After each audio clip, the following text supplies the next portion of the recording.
On entend souvent dire que le féminisme est moins pertinent qu'avant, que la lutte des femmes est terminée. Pourtant, près de 60% des personnes qui travaillent au salaire minimum sont des femmes, et elles gagnent un salaire moindre que celui des hommes. Parce qu'elles ont des responsabilités parentales accrues, elles sont 2 fois plus nombreuses que les hommes à travailler à temps partiel. Et plus du 3/4 des chefs de famille monoparentales sont des femmes. Le revenu moyen des femmes à la retraite est 33% inférieur à celui des hommes.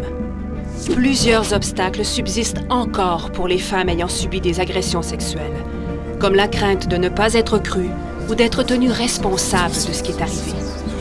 Sur 5 340 infractions sexuelles en 2014, 84% des victimes étaient des femmes ou des filles et 96% des auteurs présumés étaient des hommes ou des garçons.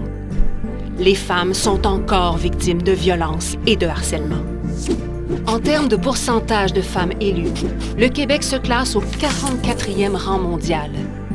Le pourcentage moyen de femmes dans les entreprises canadiennes cotées en bourse est de seulement 12% et 42% de ces entreprises n'ont aucune femme sur leur conseil d'administration. La discrimination systémique et les doutes sur leurs compétences empêchent les femmes d'accéder au pouvoir. Les inégalités perdurent et s'accumulent. C'est pourquoi le féminisme est toujours aussi pertinent. Ce ne sont que quelques données qui illustrent que l'égalité n'est pas atteinte et qu'il faut se mobiliser et être féministe tant qu'il le faudra.